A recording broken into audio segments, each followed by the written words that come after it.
selamat pagi. Apa kabar Anda pemirsa? Berjumpa kembali dalam program Berita Mataram hari ini. Sejumlah berita penting dan menarik lainnya telah kami siapkan untuk Anda dan berikut diantaranya.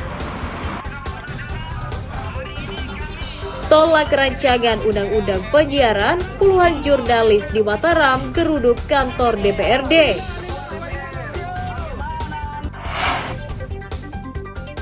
Edarkan narkotika, seorang tukang batako di Lombok Timur diringkus polisi. Calon haji tertua berusia 101 tahun asal kota Bima siap berangkat ke Tanah Suci. Bersama saya Rahayu Japar, inilah Berita Mataram hari ini selengkapnya.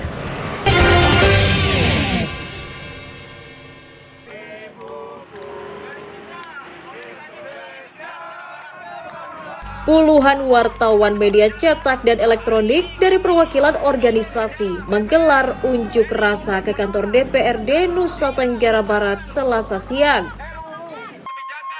Seluruh massa datang dengan berjalan mundur dan mengenakan penutup mulut bertuliskan tolak RUU penyiaran sebagai simbol mundurnya pemikiran para wakil rakyat dan pembungkaman pers.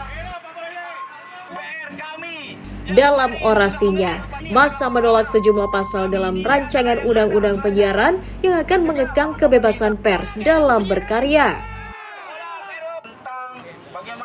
Massa kemudian melepas ID card dan menaburkan bunga rampai sebagai duka cita atas matinya kebebasan pers di Indonesia.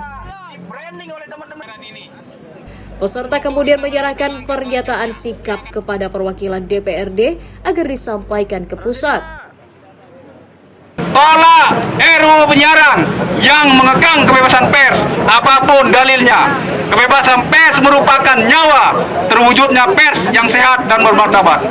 2. Menuntut DPR meninjau ulang RUU penyiaran nomor pasal 42 dan 50B tentang pembatasan kewenangan jurnalisme investigasi yang kami nilai akan mengkebiri fungsi pers sebagai salah satu pilar demokrasi.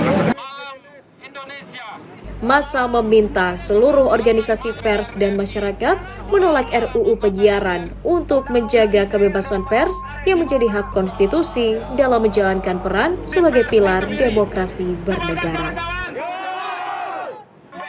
Dari Kota Mataram, Emi Kusuma melaporkan.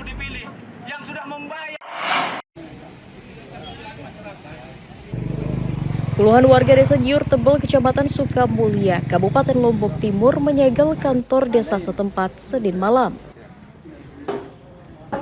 Hal itu sebagai sikap protes atas pengangkatan seorang kepala desa yang merupakan mantan narapidana. Warga juga menyorot tembok kantor desa sebagai ungkapan penolakan karena sang kades dinilai sulit ditemui dan tidak peduli dengan program desa.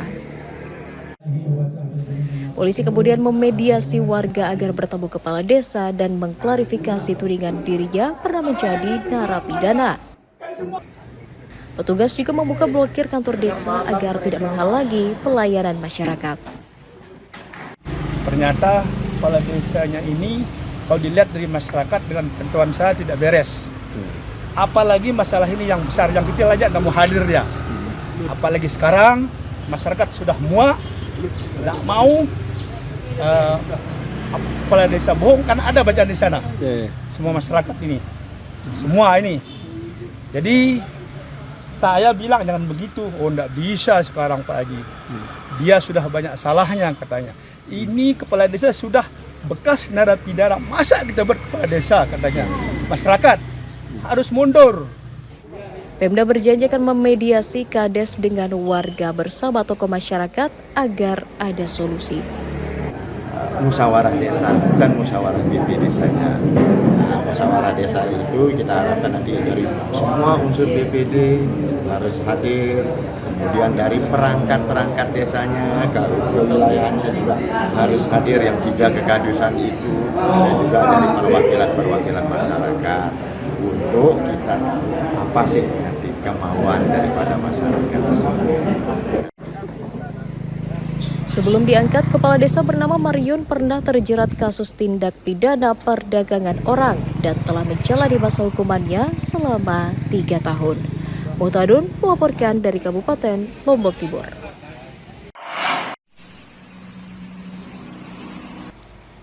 Badan Meteorologi, Klimatologi, dan Geofisika BMKG Kantor Wilayah Kabupaten Lombok Barat mengeluarkan peringatan dini terjadinya musim kemarau panjang memasuki akhir bulan Mei.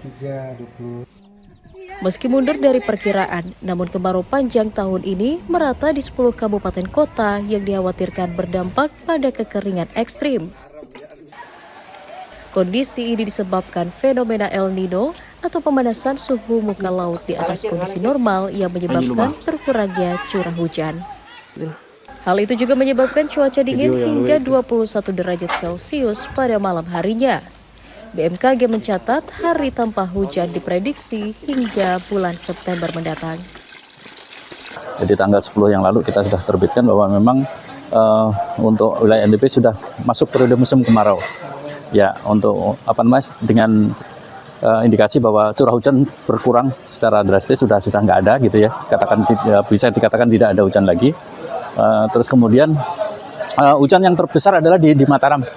Ya, itu pun di bawah 50 mm. Jadi kita secara threshold atau ambang batas itu sudah masuk musim kemarau di wilayah NTB. Berarti hati-hati kita sudah berkurang, hari-hari tanpa hujan kita sudah tinggi. Ya.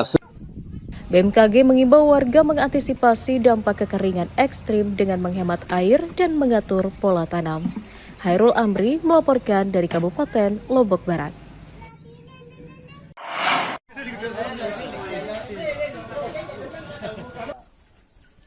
Sejumlah peternak di Kabupaten Lombok Barat menyoroti minimnya pemeriksaan hewan kurban oleh pihak terkait menjelang Lebaran Idul Adha.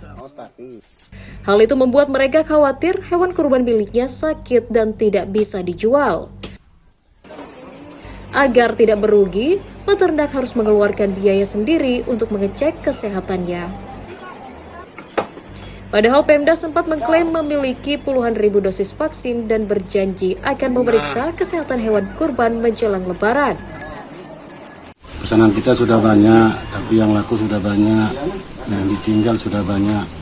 Tapi pelanggan-pelanggan kita ini sudah ada peningkatan harga sapi. Tapi kita ini mau diskusi sama pemerintah, dokter hewan, supaya sapi kita dipelihara, suntikan mau gratis. Tapi ini kata mau divaksin, tak ada vaksin. Macam mana? Kita suntik ini kena bayar semua. Satu kali suntik 50. Merespon hal itu, Pemda berjanji akan mengecek kesehatan ternak sebelum Lebaran. Itu baru 20% yang kami periksa kesehatannya. Nah, itu baru 20 belum selesai. Dan nanti pada saat H- seminggu itu kami akan melakukan cek lagi ke tempat-tempat lokasi-lokasi yang kurban. Nah, jadi kami sekarang pada tahap awal untuk menjelang Hari Raya Idul Kurban itu kami sudah melakukan sosialisasi kepada masyarakat, kepada peternak bahwa hewan kurban yang pantas dipotong itu kriterianya itu ini. Terus nanti kalau kita juga sudah melakukan pemeriksaan kesehatan hewan kurban. Tadi itu baru 20% kita lakukan kesehatan. Sementara untuk mengantisipasi penularan penyakit, Pemda Lombok Barat juga membatasi pengiriman ternak dari luar karena stok lokal mencukupi untuk kebutuhan Lebaran. Hairul Amri melaporkan dari Kabupaten Lombok Barat.